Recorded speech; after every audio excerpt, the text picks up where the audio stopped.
Hello aspirants, हम लोग आज फिर अपनी हिस्ट्री की क्लास को आगे जारी रखते हुए फिर मिल रहे हैं। जैसा कि पिछली क्लास में मैंने आपको बताया था कि महमूद गजनवी ने किस तरह से गुजरात में सोमनाथ टेम्पल को ध्वस्त किया था और वहाँ के जो राजा भीमदेव सोलंकी थे उनको पराजित किया था। उसने मंदिर को तोड़ा, लूटपाट मचाई। और एक बात तो जो हिस्ट्री में है और आपके जीके के लिए भी क्वेश्चन बनता है वो ये है कि उसने जो उस मंदिर का जो शिवलिंग था, शिवलिंग को भी उठवा के वो ले गया और उसने टुकड़े टुकड़े करवा करके उसने अपनी जो जो पैलेस उसका है गजनी के अंदर, उसके फुटपाथ पर उसने टुकड़ों में उसको बिछवा रखा है, उसको वहां पर डाल दिया है फुटपाथ पर। नंबर एक। दूसरी बात, जो दरवाजा वो ले गया था यहां से उठाकर, सोमनाथ मंदिर का जो मेन दरवाजा था जिसकी जो साइज रही है वो 16.5 फुट बाई 13.5 फुट की थी, 13.5 फुट बाई 16.5, मतलब 16.5 और 13.5 फुट की लेंथ ब्रेड्थ में रेक्टेंगल के शेप में जो एक वो सैंडलवुड का बना हुआ दरवाजा था। वो दरवाजा भी उठवा के अपनी उसकी जो टॉम्ब है, जो उसकी मौसोलियम बनी हुई है गजनी के अंदर, उसके दरवाजे पे वहां पे लगाया गया था। लेकिन मैं उसके बारे में आपको एक इंफॉर्मेशन दे रहा हूँ कि 1842 में ब्रिटिश लोग उसको वहां से उखाड़ करके उस दरवाजे को उठा लाए हैं और वो दरवाजा आज जो है वो आगरा के जो आगरा का जो फोर्ट है उस फोर्ट में अभी भी वहां पे वो रखा पड़ा हुआ है। एक बात ये, आगे हम लोग इस अपनी सीरीज को कंटिन्यू रखते हुए हम ये देखना चाहते हैं, अभी पढ़ेंगे कि महमूद जो था वो सीधे, जैसा कि वो गजनी में रहने वाला था, तो क्या गजनी से सीधे आ गया? कहने का मतलब क्या गजनी के आसपास की एरिया में कोई और नहीं था जिससे उसकी टक्कर हुई या जिससे जिन्होंने उसको रोकने की कोशिश की? तो जैसा कि हमें पता है कि वो गजनी के आसपास की एरिया, मतलब बल्ख और बुखारा से लेकर के जो हिंदुकुश के पीछे की जो एरिया है, इस एरिया में उसका साम्राज्य शुरू में बना था। मतलब इसका जो फादर था, जो सुबुक्तगीन जो वहां का राजा था, तो गजनी उसने अपना सेंटर तो बनाया था, लेकिन उसकी जो मेन एरिया थी वो हिंदुस्तान का जो नेचुरल, हमारी जो ज्योग्राफी है, जो हमारा बॉर्डर है, जो हिंदुकुश है, वो हिंदुकुश के पीछे की एरिया में आता था, जिसको बल्ख और बुखारा के नाम से हम कह सकते हैं, जो तुर्किस्तान और उज्बेकिस्तान के आसपास की आज के डेज में वो जगह आती है। तो ये पर्सन सुबुक्तगीन जब वहां पे आया, तो उससे पहले मैं आपको एक बात ये बता रहा हूं कि जो वहां पर एक लोकल जो हिंदू डायनेस्टी वहां पर राज करती थी, जिसको हिंदू शाही कहते थे, तो हिंदू शाही साम्राज्य वहां पर था। कहने का मतलब हिंदू शाही साम्राज्य जो हिंदुकुश से लेकर के जो पूरब का क्षेत्र है, हिंदुकुश से लेकर पूरब का क्षेत्र, इन द सेंस कि हिंदुकुश से लेकर के जो नीचे की एरिया आती है हिंदुकुश से, जिसमें अफगानिस्तान आज का और जो पाकिस्तान है, और आज का जो हमारा जो पंजाब का रेंज है, मतलब कि भटिंडा से पीछे का, तो ये जो एरिया था, मतलब जो ये सारी क्षेत्र जो हैं, मतलब रावी रिवर से लेकर के हिंदुकुश के बीच का जो क्षेत्रफल है, जो एरिया है, वहां पर हिंदू शाही साम्राज्य फैला हुआ था। हिंदू शाहियों के बारे में एक मैं आपको इंफॉर्मेशन दे रहा हूं कि सन 850 के आसपास, ये लिखा है 850 एडी, 850 एडी में वहां पर हिंदू शाही राजाओं में एक वेंका नाम का राजा था। वेका, उसका नाम था वेका। वेका के बारे में इंफॉर्मेशन जो मिलती है वो एक जो अफगानिस्तान में जगह है मजार शरीफ। मजार शरीफ अफगानिस्तान में एक जगह है। मजार शरीफ में एक इंस्क्रिप्शन मिला है, जो इंस्क्रिप्शन मिला है उस इंस्क्रिप्शन के ऊपर वो वेंका के पीरियड और उनके उसके बारे में वहां पर लिखा गया है। तो वेंका ने जिसने अपनी सेंटर या राजधानी, एक तरह से मैं कह सकता हूं, उसने काबुल को बनाया था। काबुल में उसने एक शिव का मंदिर भी बनाया था, और उसके बाद जो उस पर्सन को जो जिसने सक्सीड किया था वो नाम था उसका वक्का देव। वक्का देव का भी एक शिव की मूर्ति मिली है, जो लिंग के अंदर ही, शिवलिंग के अंदर ही शिव की एक मुखी मूर्ति वो भी मिली हुई है। इसके बाद में इस परिवार में ललैया नाम का पर्सन, जो 933 में ललैया नाम का पर्सन आता है। ललैया को सक्सीड करने वाला भीमदेव था। भीमदेव बहुत ही काबिल पर्सन था। उसका साम्राज्य जो है वो कश्मीर को, ये सारी रेंज मिला करके अफगानिस्तान से लेकर कश्मीर तक, ये पूरा एरिया, पंजाब का पूरा क्षेत्रफल, ये सब के हाथ, इसके हाथ में था। भीमदेव को सक्सीड जिसने किया वो पर्सन उसके अपने परिवार का नहीं था, उसने किसी एक पर्सन को पावर दी थी और उनका नाम था जयपाल। तो जयपाल, ये घटना है 964 की। तो 964 में जयपाल वहां का हिंदू शाही साम्राज्य का राजा हुआ। और जितने भी हिंदू शाही साम्राज्य में जितने भी राजा हुए उनमें जयपाल जो है सबसे बड़ा राजा था। जयपाल जो है 964 में आता है और उसका पीरियड 1001 AD तक है। जयपाल बहुत ही एक जबरदस्त नेचर का व्यक्ति था, बहुत ही पावरफुल था। और वो जब उसके टाइम में हिंदुकिस के पीछे की एरिया में, जैसा कि ये इस्लामिक राज्य वहां पर पनप चुका था, वो लोग वहां आ चुके थे। और उनका जो नेता था सुबुक्तगीन था, सुबुक्तगीन जो कि महमूद गजनवी का फादर था।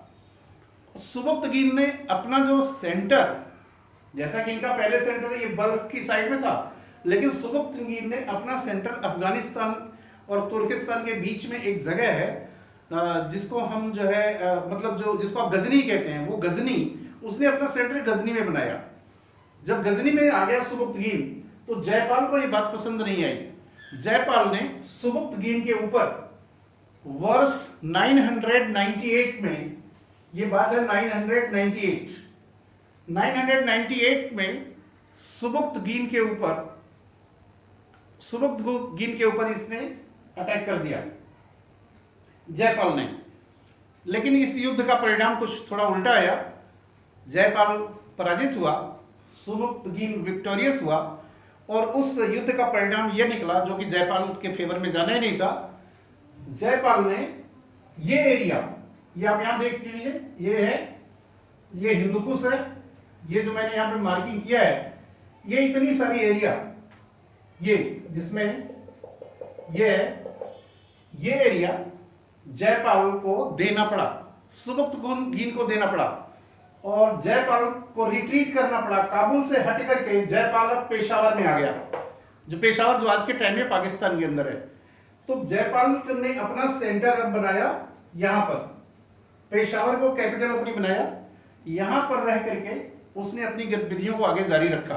तो कहने का मतलब कि जो पहली जो इसकी 998 में जो इसकी भिड़ंत हुई थी, उस भिड़ंत का परिणाम यह निकला कि इसे ये इतनी सारी एरिया उसको छोड़ना पड़ गया।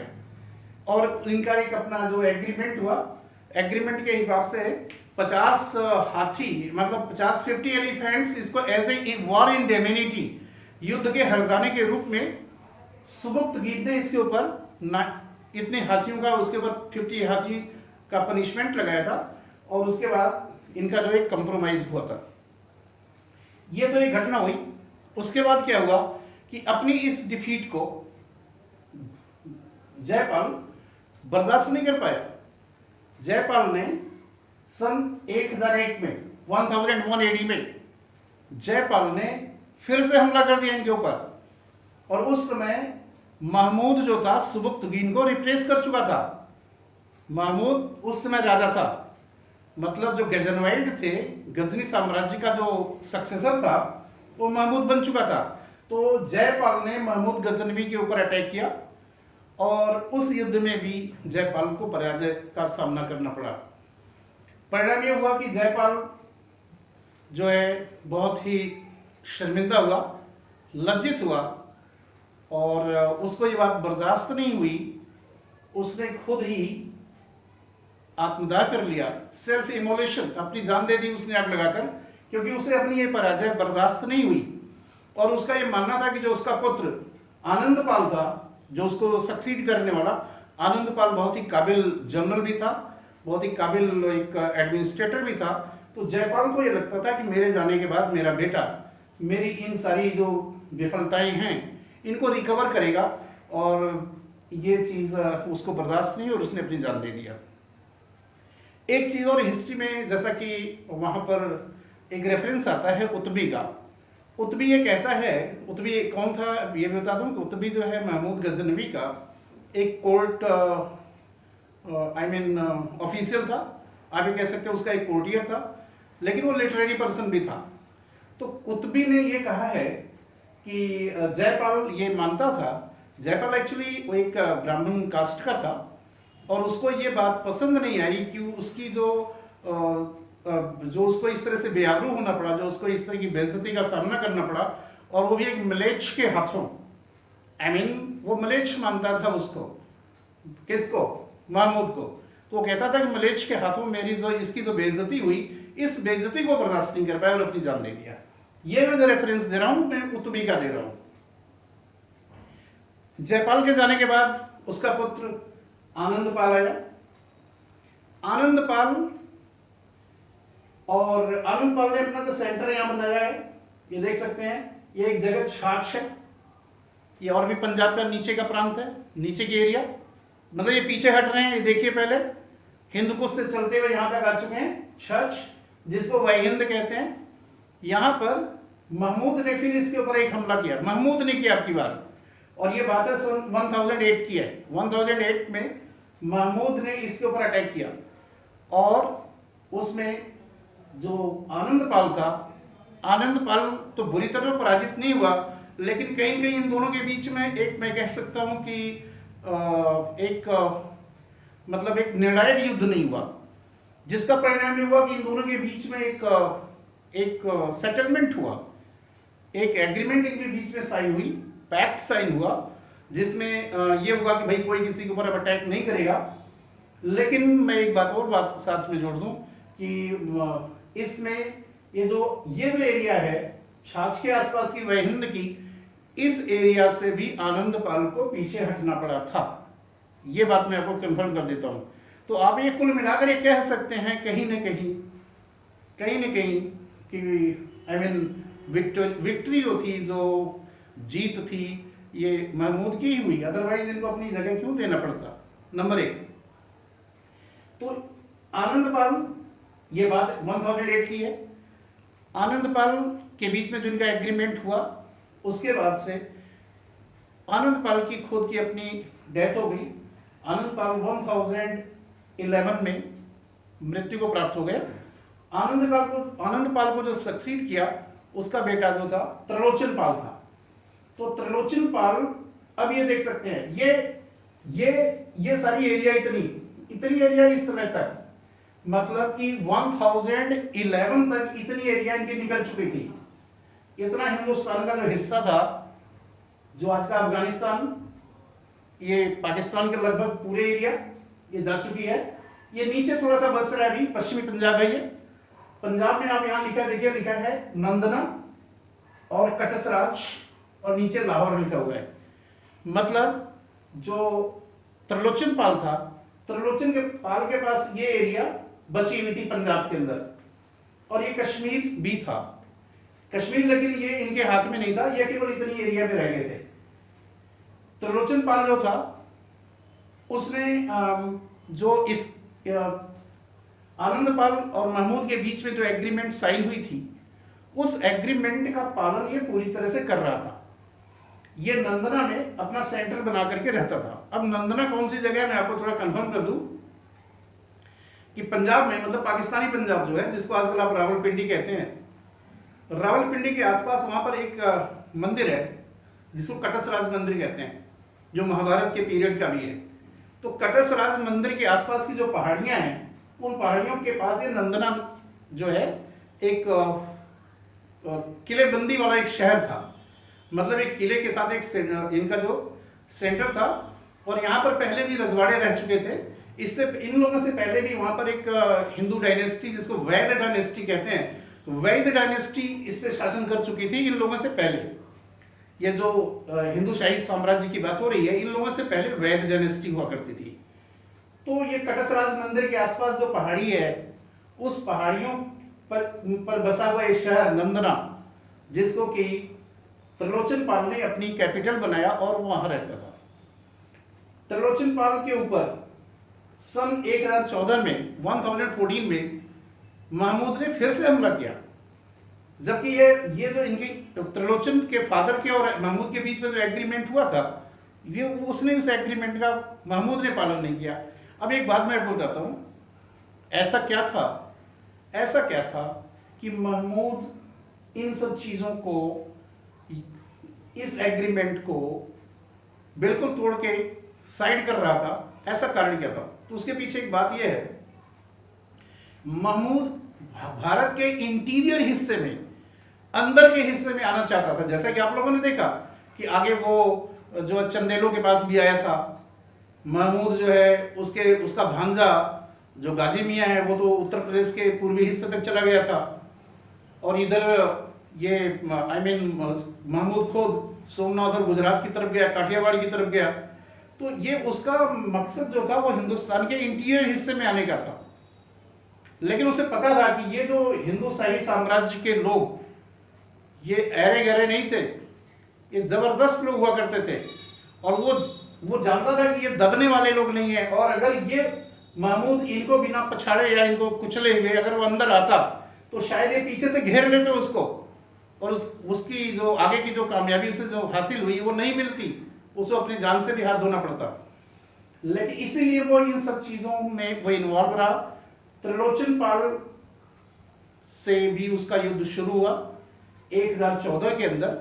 जब त्रिलोचन पाल ने देखा कि महमूद जो है वो कोई भी एग्रीमेंट नहीं मानेगा, तो त्रिलोचन पाल ने अपने बेटे भीमपाल को इस एरिया का कमांड दिया।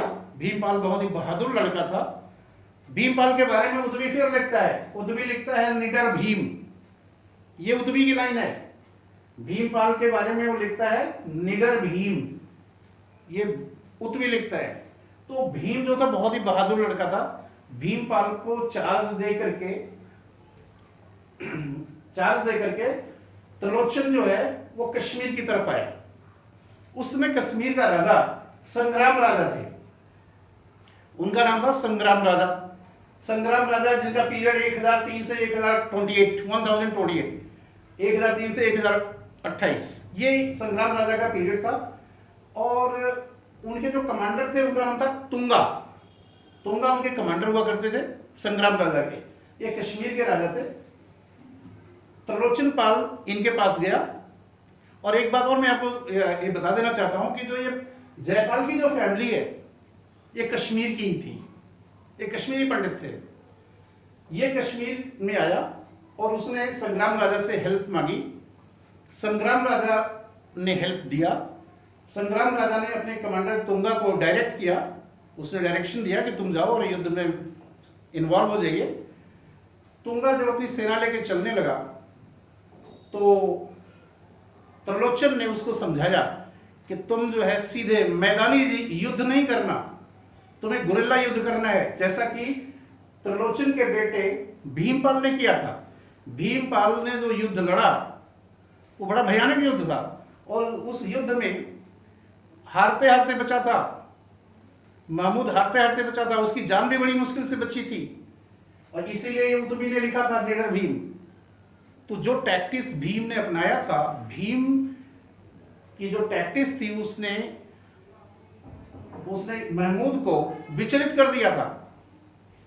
लेकिन इस आदमी ने, तुंगा ने त्रिलोचन की बात को फॉलो नहीं किया, उसको हीट नहीं किया उसने, और सीधे युद्ध में भिड़ गया, सीधी लड़ाई। और सीधी लड़ाई में बुरी तरह वो पराजित हुए और मारे गए। लेकिन बात आती है 1021 में, भीम तो बच गया था। 1021 में ये बात है, कश्मीर भी एक तरह से इनके हाथ में चला गया, महमूद के हाथ में। कश्मीर के जाने के बाद ये भीम जो है, भीम तो था, वो भी चला गया कांगड़ा की तरफ, हिमाचल की साइड में, उधर को खिसक गया। त्रिलोचन पाल खुद युद्ध को आगे और जारी रखना चाहता था, लेकिन उसके ही अपने लोगों ने कंस्पायर करके, कंस्पिरेशन के साथ, पूरी कंस्पिरेसी के साथ उसका मर्डर कर दिया। इस तरह से 1021 में त्रिलोचन पाल का भी अंत हो गया। तो जयपाल की फैमिली जो शुरू हुई थी 964 में, उनकी फैमिली का एंड 1021 में यहाँ ऑफिशियली हो गया। Officially in the sense as a king अब ये लोग नहीं रहे। तो इस तरह से आप ये देख सकते हैं कि महमूद हिंदुस्तान के इस एरिया में आने के बाद, इंटीरियर में आने से पहले महमूद अफगानिस्तान और इस एरिया को कैप्चर कर चुका था। और मैं एक बात कंफर्म कर रहा हूँ कि महमूद का जो लास्ट इन्वेजन रहा है हिंदुस्तान में वो 1026 रहा है। 1026 के बाद 1030 में महमूद की डेथ हो गई और उसके बाद में ये पूरा जो इन्वेजन था इस इंटीरियर में यहाँ पर कभी नहीं हुआ। मतलब जो इस्लामिक अटैक होते थे, जो इस्लामिक इन्वेजन थे 1030 के बाद या 1026 के बाद वो स्टॉप हो गए थे।